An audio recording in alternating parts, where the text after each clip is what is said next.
apa ya namanya ya, ya troubleshooting lagi. Jadi ada permasalahan lagi. Tadi habis update driver dan yang sekarang nggak bisa booting. Nah gejalanya kayak gini. Ini saya jamin nggak akan berhasil tuh. Your device run the problem. You need to restart. We restart for you. Driver booster yang saya install tadi emang nggak ada penyelesaian kecuali diinstal ulang. Karena itu cacat dari sistem drivernya itu sendiri. Itu isu dari 2022 kalau nggak salah sampai sekarang dan masih belum dibenerin sama pihak, saya sebut aja IOBIT driver booster tuh. Oke, caranya katanya harus install ulang lagi. Press install, nggak bisa kita recovery, nggak bisa kita masukin rescue disk dan lain-lain. Cara terakhirnya ya install ulang gitu. Install ulang, kita buat apa, USB buat installnya itu udah tercolok. Jadi nanti kita akan booting lewat USB dan install ulang drive C-nya. Meskipun ya sep-sepan apa ya, paling sep-sepan softwarenya ya ngulang lagi gitu. Oke, kita booting pakai USB sekarang. USB stick tadi. Tekan del ketika booting. Masuk ke BIOS. Nah, udah masuk BIOS ke sini. Kemudian kita pilih boot setting. Nah, sini arahkan ke USB. USB. Boot option satunya pilih ke USB yang kita tancapkan di atas nih. Ya ininya ya. Ini meskipun gak jelas ya. Oke, kalau sudah kita F10 untuk nge-save konfigurasi. Nanti bootingnya lewat USB itu. Oke, ini tulisannya Windows 11 Pro ya. Bentar, biar enak dulu. Next. Kita pilih next. Itu dia akan nyari partisi itu kan. Ini insya Allah nggak ada untuk kayak apa. Misalkan recovery dan lain-lain nggak ada. Ini partisi sistemnya di sini berarti nih di yang iya biasanya menyatu di drive yang satu ini yang ada tulisan sistem. Kayaknya pre-nya 80 GB. Kayak kita akan coba partisi aja ini. Partisi kita delete saja. Pastikan hati-hati ya. Kalau ini kan data yang partisi 0 ini, adalah partisi selain drive C. Kemudian ini juga MSR reserve, kita delete juga. Ini juga, bukan. Hati-hati ya, ini drive-nya harus yang satu. Jangan delete yang ini data. Jadi yang harus kita delete adalah window-nya. Ini sebenarnya yang ini sih, partisinya yang ini. Yang ini. Nah, itu ya. Kemudian kita delete lagi. Yang ini, pastikan ya. Jangan sampai salah delete. Kalau salah delete ya udah amsyong, habis semua datanya. Oke, ini juga delete. Nah, udah terkumpul berapa tuh? Kita akan install dia di sini nih. Unallocated space. Kepilih itu, kemudian next. Ya, proses copy Windows. Saya videonya pause dulu ya. Oke, biar ngirit storage. Ini gede nih, pasti lama. Udah mulai booting, tapi biasanya biasanya blue screen sekali, terus nanti normal. Tapi window-nya press ya, jadi nggak ada data yang tadinya disimpan di my dokumen, my picture, my video, download, my music itu hilang semua. Ya, ini macet ya, blue screen ya. Tapi nggak apa-apa, biasanya normal kesananya. Udah pernah sih.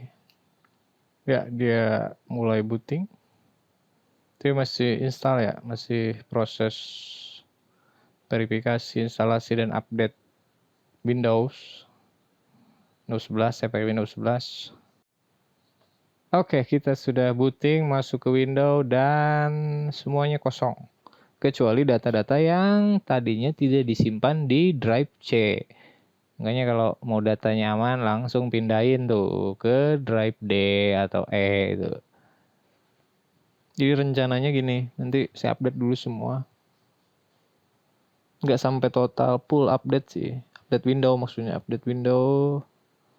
Terus nanti saya pakai Asus PC apa transfer itu buat transfer akun Google supaya bukan akun sih, terutama password yang sering lupa tuh di situs-situs yang sering kita kunjungi gitu kan, kadang kan disimpan di Google.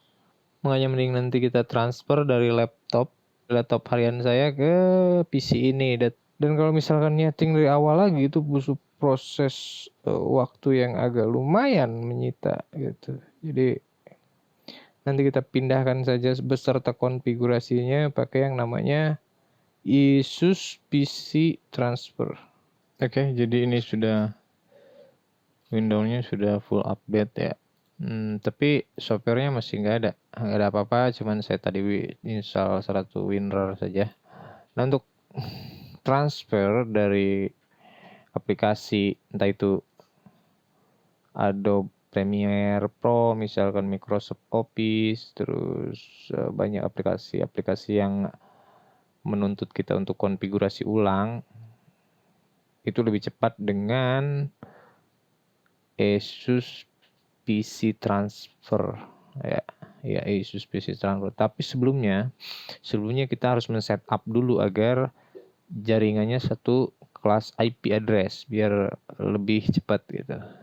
Nah, untuk caranya harusnya sih dari pakai kabel ini bisa ya, kabel LAN yang kuning ini bisa langsung dia ditancapkan di PC ini. Jadi langsung nyambung pair to pair antara laptop dan PC. Tapi saya pakai router, jadi satu kabel yang dari laptop itu masuk ke router yang LAN-nya ya. Yang LAN-nya, kemudian satu yang kuning ini dia masuk lagi ke PC, yang ini ke laptop. Nah, untuk mengkonfigurasi IP address-nya, kita masuk ke control panel ya, kemudian pilih network internet connection, kemudian di adapter setting ini kalau masih statusnya kayak gini itu tinggal di enablekan saja. Nah, nanti dia dapat IP address otomatis dari si routernya. Nah, untuk mengeceknya tekan WinR CMD. Oke, jendela CMD-nya udah kebuka. Oke. Nah, kita ketikkan if config enter. Nah, maka IP address-nya adalah 192. Nah, IPv4 address-nya 192.168.1.105. Ya, ini 1105 berarti, oke. 1105. Maka yang ini yang di laptop juga harus satu kelas. Nggak harus sama sih, cuman harus satu kelas. Oke, bentar. Oke, ini laptopnya. Oke, gue kita paskan dulu. Oke, untuk konfigurasi di laptop dia sama, kita masuk ke control panel dan pastikan yang nyambung adalah yang pakai LAN. Ini untuk memastikan saja, karena emang sudah tersambung sebenarnya. Untuk memastikan saja satu kelas enggak. Dia pakai Ethernet yang ini nih, Realtek. Kan jangan beda ini. Nah, kalau ini kan tadinya memang setting default ya. Jadi usahakan ininya di obtain IP address automatically. Kemudian ininya juga pilih obtain DNS server address automatically. Kemudian tekan, ini susah ya, sorry. Oke, pastikan semuanya di automatically di sini. Di mana sini? Ini otomatis. Di otomatis, ininya di otomatis. Sorry ya, laptop saya kotor. Kemudian di oke. Kemudian ini di oke lagi. Oke, tuh. Jadi jaringannya sekarang Boni 432. Dan jangan lupa untuk menonaktifkan koneksi WiFi-nya. Kalau ada koneksi WiFi dimatikan saja. Ini kan masih tersambung nih kan? Ya. Ini masih tersambung, kita nonaktifkan aja WiFi-nya dulu. Nah, mati WiFi. Oke, kalau udah kita pilih mana saja yang mau dipindahkan aplikasinya dan konfigurasinya. Oke, akunnya udah dipilih, aplikasi udah dipilih, tinggal di transfer. Prosesnya memakan lumayan, waktunya lumayan ya. Copy paste-nya tuh udah 95 mega per second. Ini karena apa? Karena ke limit oleh router. Ini ke limit oleh router. Kalau nggak pakai router bisa 300 Mbps. Oke. Setelah sekian lama, ya emang agak lama ya prosesnya karena transfernya berapa tuh, lihat data transfernya hampir 119,51 GB ya, dari transfer aplikasi, akun dan sebagainya ya. Akhirnya selesai, dan ini adalah PC lama saya. Ini data PC lama saya, ini yang PC baru saya. Ya, jadi di transfer gitu beserta konfigurasinya. Oke, ini ya tampilan komplitnya seperti ini. Yang di laptopnya kayak gini. Congratulations, transfer complete. Jadi dari laptop ini ditransfer ke PC ini. Oke, kita kalau sudah begini kita klik OK saja. You need restart computer to complete the application installation. Oke, kita restart. Jadi kita restart ya. Oke, sekarang konfigurasinya, akunnya, segala macamnya ini adalah sesuai dengan yang ada di laptop. Jadi saya nggak usah konfigurasi ulang apapun itu. Nah kan langsung menu kan. Nah udah ada Adobe Premiere-nya, ada WhatsApp yang sering saya pakai di laptop. Word-nya ada, apanya juga yang paling penting adalah Google Chrome-nya. Karena Google Chrome itu nampung semua akun-akun yang ada di Chrome yang udah di save gitu. Jadi kita nggak usah login lagi. Nah, ada semua kan. Banyaknya gitu kan ya. Oke, jadi nggak usah kita login satu-satu, udah langsung kayaknya langsung nih. Kalau enggak ya kita akan login ulang kalau enggak. Tapi ini udah login tuh, turn on sign kan ya, sign in, cuman gitu doang tuh kan langsung jadi. Oke, sama persis mirip tuh, semuanya ada datanya, nggak usah kita capek-capek untuk copy dulu. Jadi modalnya cuman ini ya.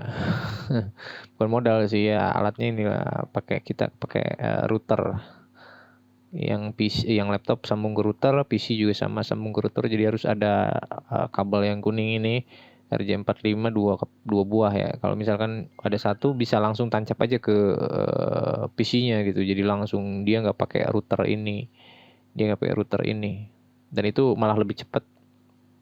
Transfer rate-nya bisa sampai 300 Mbps per second, 300 Mbps per detik.